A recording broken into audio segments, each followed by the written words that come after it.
Hello, all.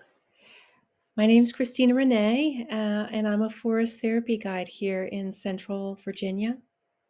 I've been guiding my whole life, I think, whether I knew it or not. But since 2022, I guide under my Association of Nature and Forest Therapy certification.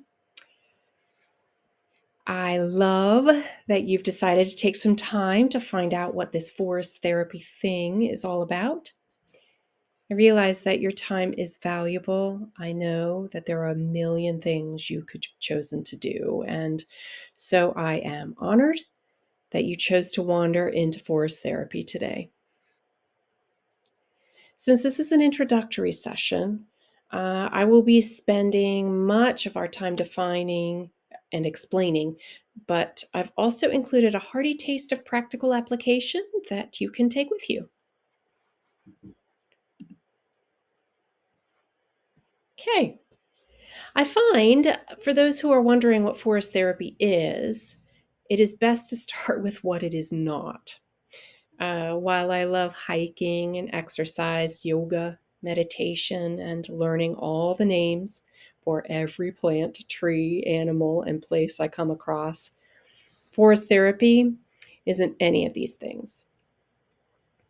They are all excellent forms of knowing and caring for yourself, and if you can do it outside, knowing nature.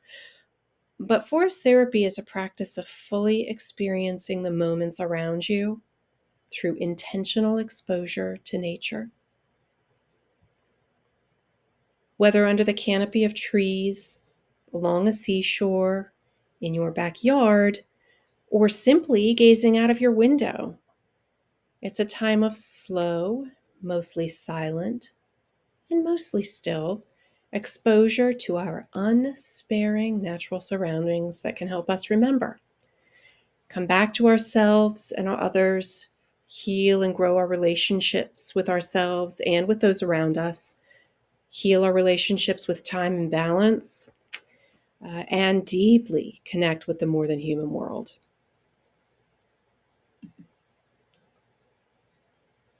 So, why do we do this?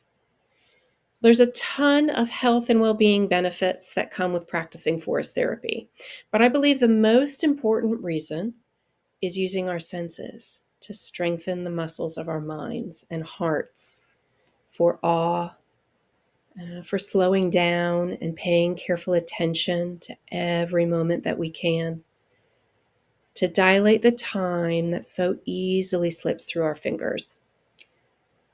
It's such a human thing to do, to set a goal for some time or place or thing in the distance and believe that upon reaching it, we will be happy.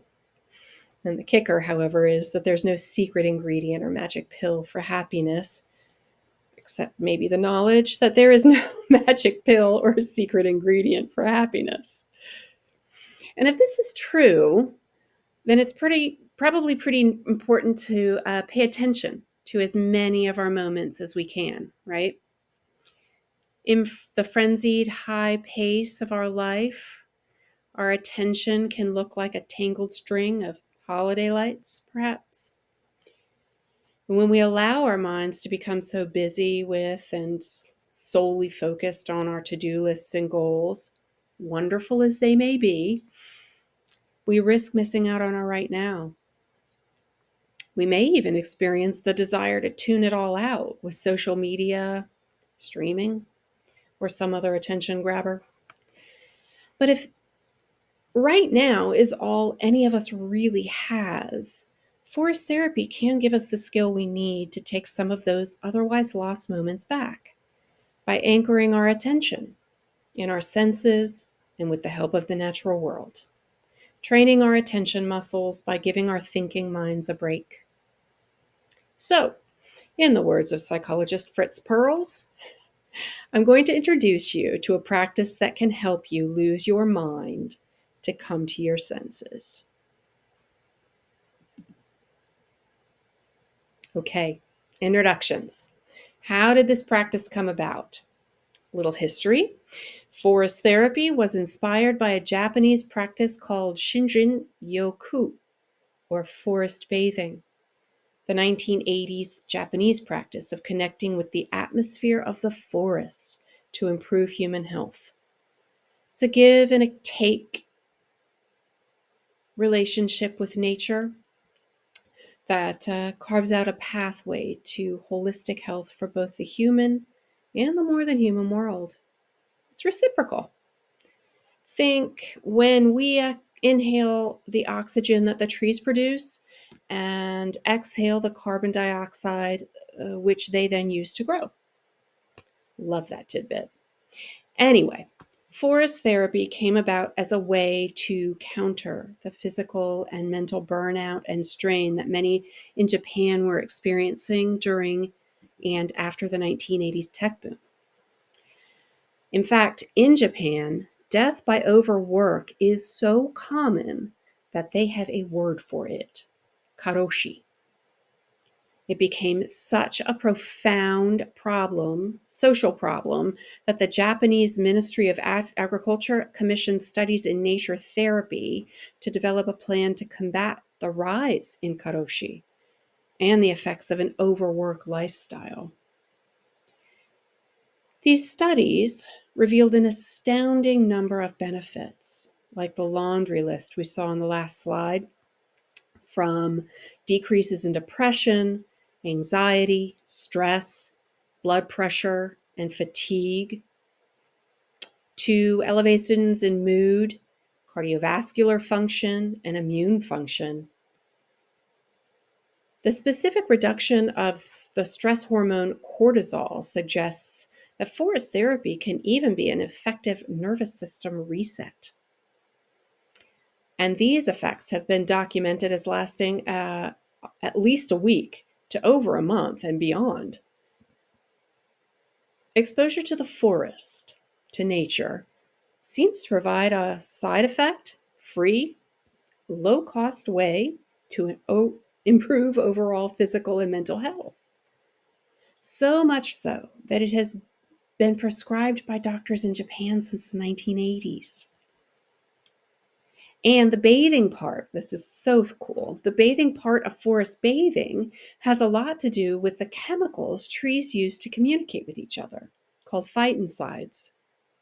Whether you can sense them or not, we bathe in them whenever we find ourselves among the trees. And it's these chemicals that are largely responsible for the multitude of health benefits found in all those 1980 studies and beyond. Forest therapy is inspired by and largely similar to forest bathing, but includes the following structure and is typically led by a certified guide.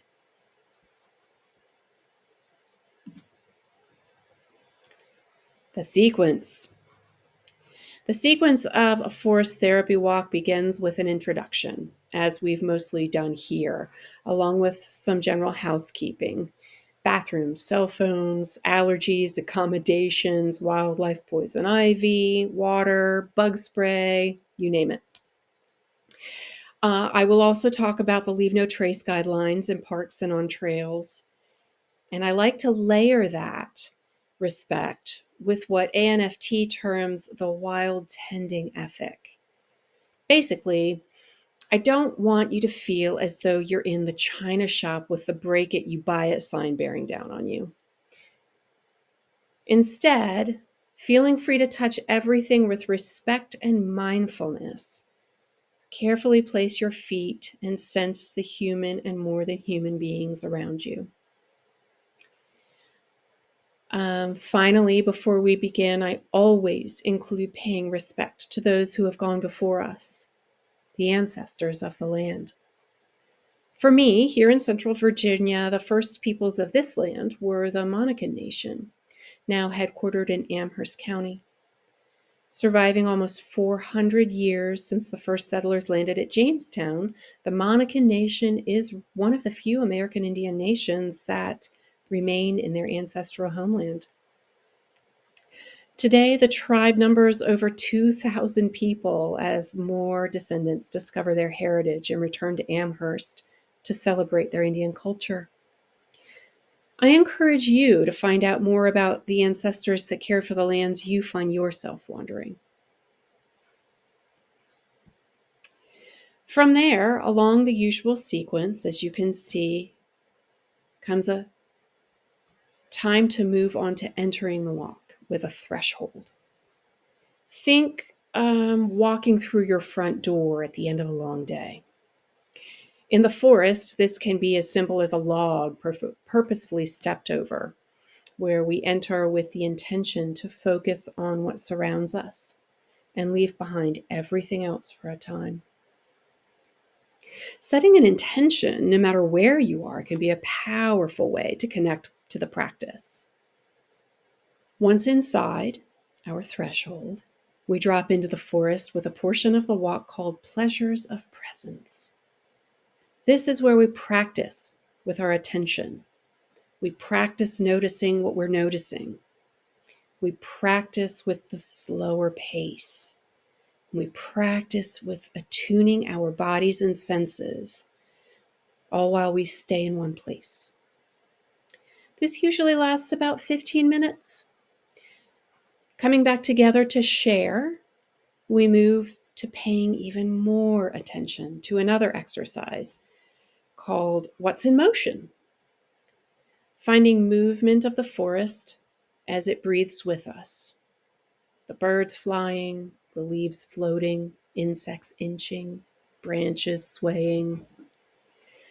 Recognizing that for some, this pace can be really uncomfortable, and it does require patience, mostly with ourselves. What's in motion can last about 20 minutes, and it helps acclimate us to moving at the forest's pace, starting with one step about every out-breath. It's really different, very different pace. There is usually also a 30 to 60 minute series of invitations that follows to help direct your attention. The reason guides use the word invite or invitation is so that you'll always feel the freedom of choice. You decide. Feel free to find your own way to participate with any of the invitations. This experience is a very individual one. What the forest has for one being, it may not, and usually does not, have for the next.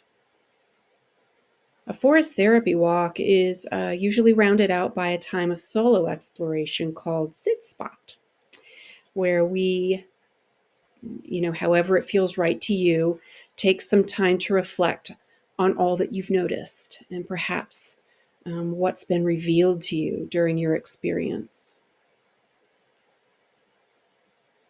Interspersed between each of these exercises are rounds of sharing. And that's basically a respectful expression of what you're experiencing or have a desire to share in any way that you feel comfortable. It's encouraged, understanding that silence also speaks. For some, this may mean sharing words. It could be a song or a poem.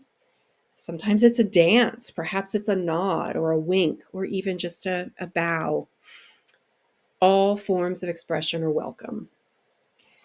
I typically begin and end each sharing round with a chime to simply hold quiet space for reflection in your own way, on your own, and in any way that feels right to you. Finally, or not so, we come back together for a sharing round, the last sharing round, and gently re-enter the ordinary world, stepping back over a threshold into a forest tea, which I will have prepared for you, snacks included. This is a great time for all the Q&A and conversation you have for your guide and fellow walkers too. So the whole practice of forest therapy can take anywhere from 1 to 3 hours. Yeah, pace is very, very different. Intentionally so. So one last note before we jump into some application. Guides. Guides are not the therapists, but the flashlights on the path. In fact, the forest is the therapist, the guide opens the doors, is a motto of the Association of Nature and Forest Therapy, the NFT. As a guide, it's my custom to hold space for you to freely experience wholly dropping into the present moment with all of your senses. Guides are committed to keeping the minutes. Our pace is important, and so is your time. Guides promise to honor both and keep you safe as you journey from daily life to immersion in the natural now and back again. All you need to do, if you choose, is show up. Your guide and the forest have your back. Now that you have a little background, allow me to give you a taste of dropping into nature. For this introduction workshop, I have prepared a combination of pleasures of presence and what's in motion to immerse ourselves for a time under a canopy of virtual trees, where the forest is the therapist, and allow that therapist to teach us to really live in every moment, soaking in this place slowly, mostly silently, and with all of our senses. So, let's play What Are You Noticing? I'll give you a few prompts, and then we'll pause for a few minutes in between each to allow you to journey to where where nature is calling your attention. So let's start with your forest, backyard, natural object, view outside from your window, or simply your imagination. Finding a comfortable way to be here for about 20 minutes. In person, this could mean taking off your pack, sitting, standing, or even lying down. So get comfy. See if you notice what your body wants to do in this place and time, and give it just that.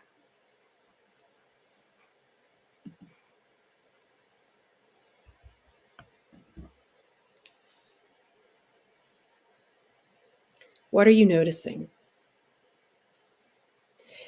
It might feel natural for you to close your eyes during this time of noticing what you're sensing, and you're certainly welcome to. If you don't wish to close your eyes, maybe you hold a soft gaze at the slide before you, around your feet, or on the ground, to give your sense of sight a break for a few moments. We'll circle back to seeing soon.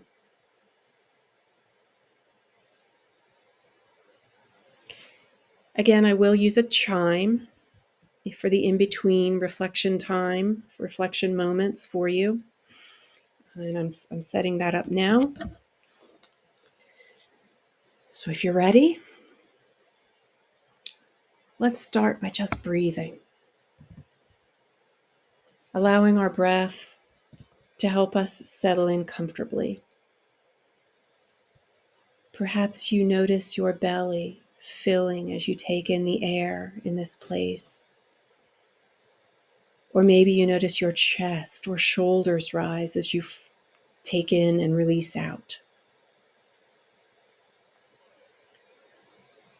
Maybe you feel the cool air pass over your throat or nose, and the warmed air returning out of your nose or mouth. There's no need to try and control your breathing here. Let it do what it wants. I invite you to take a few breaths and pay attention to how they are, all on their own.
Maybe you can sense the forest around you breathing with us. Inhale and exhale. Cycling what we need in and what we don't out of these bodies. Feeding the trees as they feed us. I wonder what your lungs feel like as they fill with air. How it feels as you stand or sit here, circulating that breath throughout your body.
Maybe you're noticing what it feels like to be you, sitting or standing as you are, and the connection you're experiencing with the ground as it supports your feet, your legs,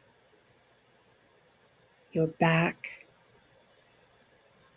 your belly, your chest, arms, shoulders, neck, head. Maybe your body is asking for deeper connection to this place and time. You could take your shoes off to experience the fresh floor. You could kneel down and place your hands in the earth or on the floor. You could lean up against a tree or in your seat. You could sit upon a stump or lean forward on your couch. Simply feel your natural object's details as the more than human being it is. There's no right or wrong answers here.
I wonder what it feels like to receive a bit of this place in your hands.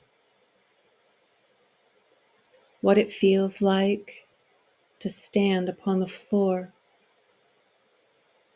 supported by all the dirt beneath, the roots, the rock.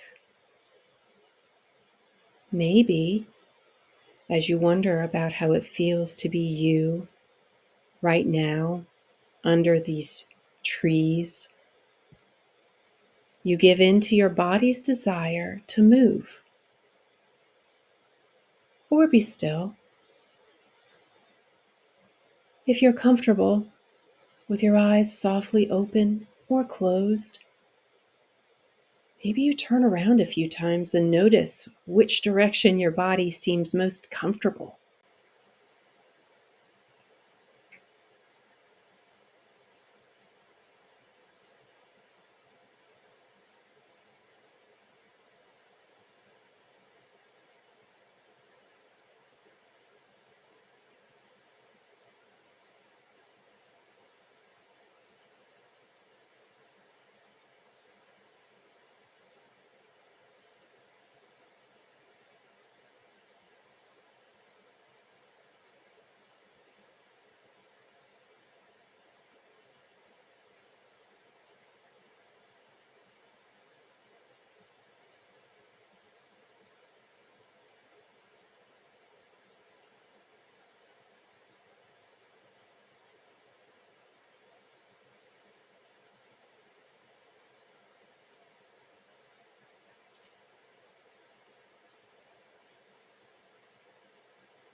Now for your ears, the sense of hearing.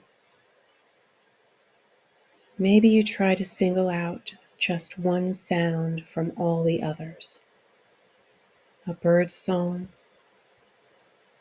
a rustle of leaves in the wind, water flowing,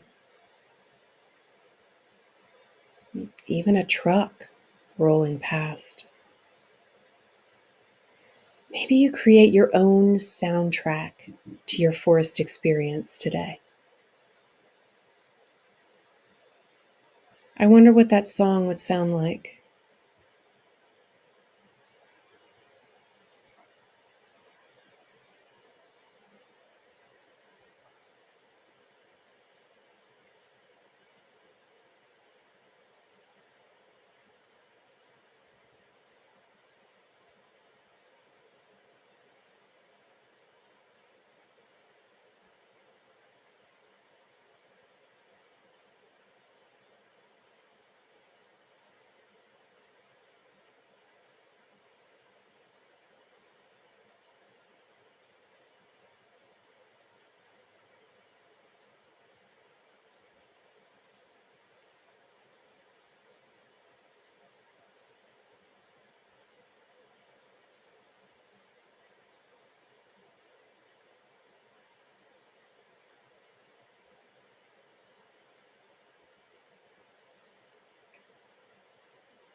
Now touch with your fingertips, if you're comfortable. Reach out and touch the more than human being closest to you right now. Or maybe the pane of glass in your window.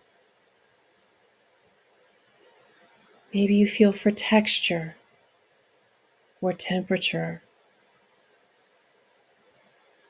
or water or air. Or perhaps what's speaking to you right now is the feeling of your skin against your own clothing, hair, your feet, your seat.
Moving on to taste.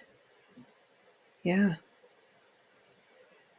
Sometimes the safest way to experience the forest by sense of taste is simply taking the air around you in through your mouth as though you were drinking it in through a straw.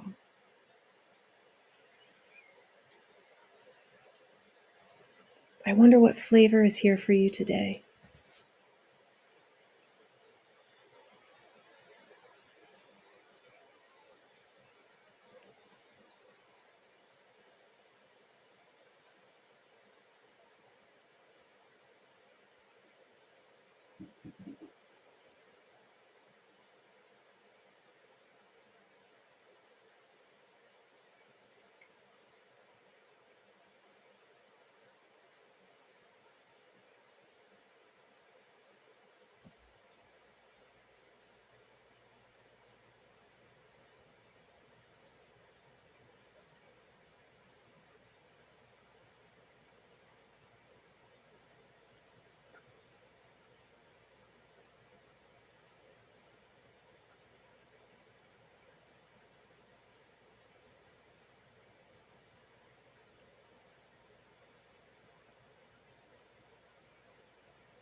Now for your sense of imagination.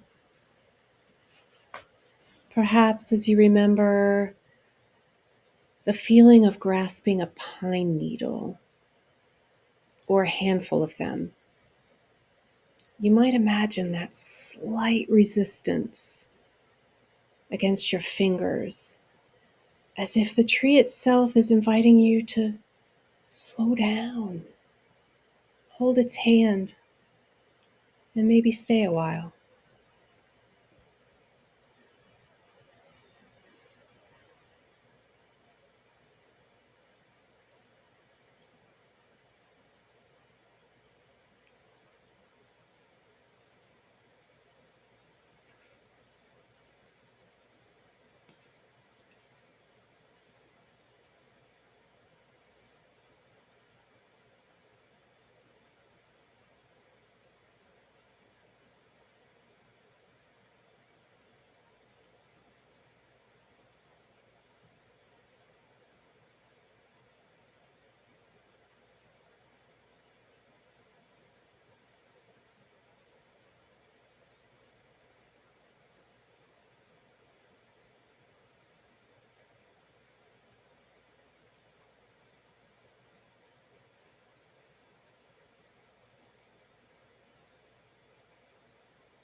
I know the pace can be difficult. These pauses are only 2 minutes long a piece.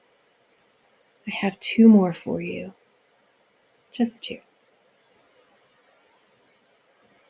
The heart sense. Perhaps you could call this your sense of intuition, your gut.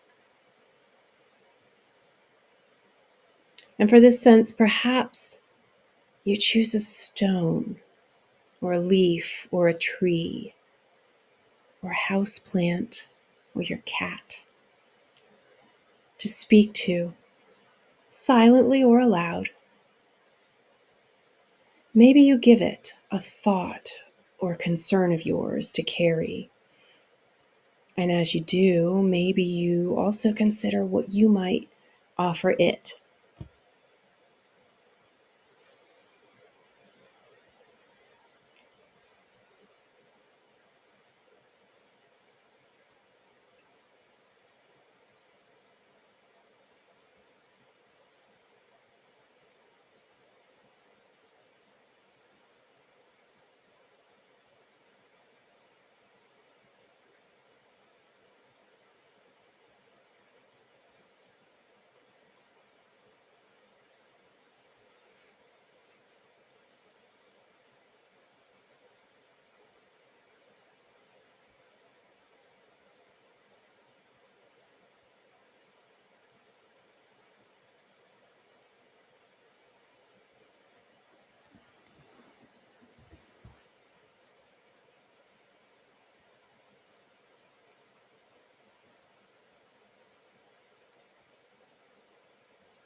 Now, as though you're gazing on this place for the first time, if your eyes have been closed, slowly open them and notice whatever draws your eyes' attention as you re-emerge from your sight break. I wonder what seems different now.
Hmm.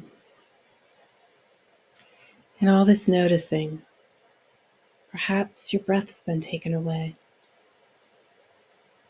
If you'd like, take a second or several to take the deepest breath you've taken all day.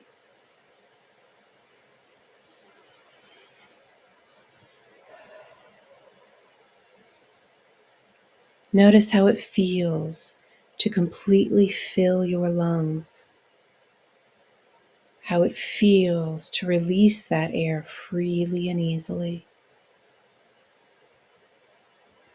Notice how you feel after having breathed that precious breath.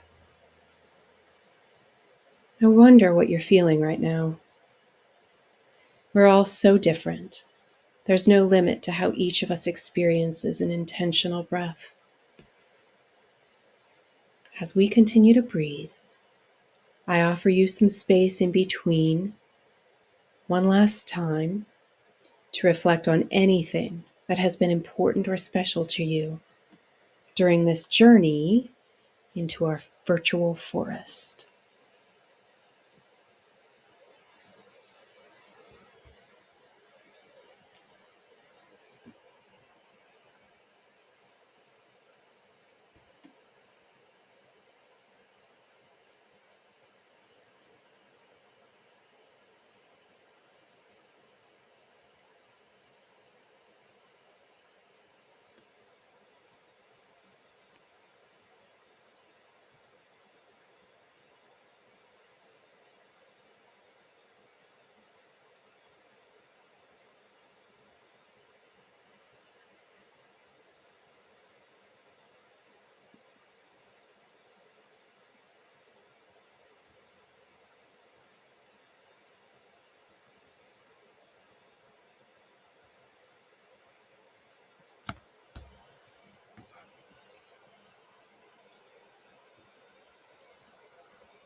Okay.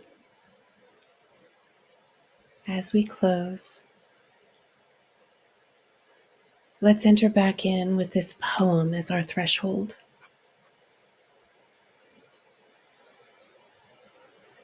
When despair for the world grows in me, and I wake in the night at the least sound, in fear of what my life and my children's lives may be, I go and lie down where the wood drake rests, in his beauty on the water, and the great heron feeds. I come into the peace of wild things, who do not tax their lives with forethought of grief. I come into the presence of still water, and I feel above me the day-blind stars waiting with their light. For a time, I rest in the grace of the world and am free.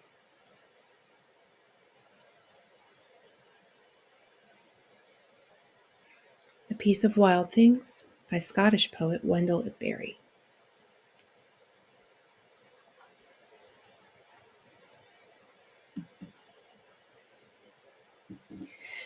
So I hope you all found your own sense of enjoyment with that. I know the pace can be difficult. I also hope that you now have an appreciation and an appetite for more. So along that vein, I'd like to offer the following take-home invitations for you, screenshot away. Use them for your own nature experiences. I have also included some book resources, which you might dive more deeply into this thing called forest therapy on the next slide. So here they are, the invitations by sense. For your eyes, take a few minutes to notice what's in motion. Maybe it's a bird or a branch in the wind. As you focus on this moving being, how does it make you feel in your body? If you'd like, perhaps allow the wind to move you like these leaves and branches. For your ears, we have notice the bird or squirrel or skink noises around you. I wonder how the beings that make those noises hear your sounds as we spend time in the forest. For your sense of touch, if you feel comfortable reaching out to a tree, maybe you run your fingers along its bark. Is it rough? Is it smooth? Is it cool? Maybe you wonder what your hand feels like to this tree. For your nose, if you would like, bend or crush some evergreen needles that you'd find along the forest floor between your fingers and your thumb. And then inhale the fragrance it leaves there. How does the scent make you feel? And lastly, for your imaginal sense, your heart, your mind, seek out an old tree, rock, or patch of ground. If it feels right to you, press your palms on it and imagine all the memories it holds. Maybe you reflect on where you fit in the timeline that nature keeps.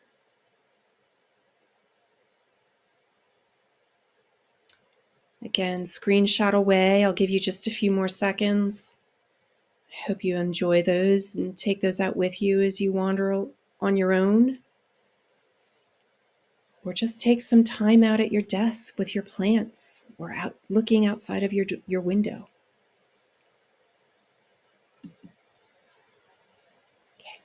Here are those book references I promised earlier for your screenshotting pleasure.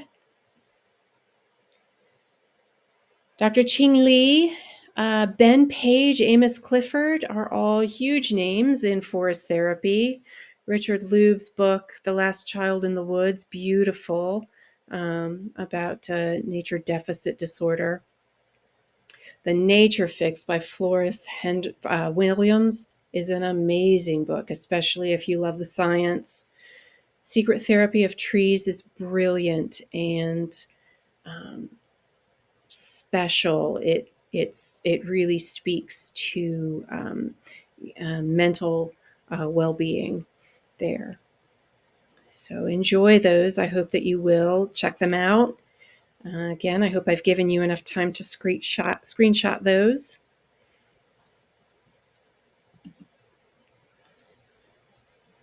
There you go. Forest therapy. It's your path back. Find your path, folks. Thank you for remembering with me.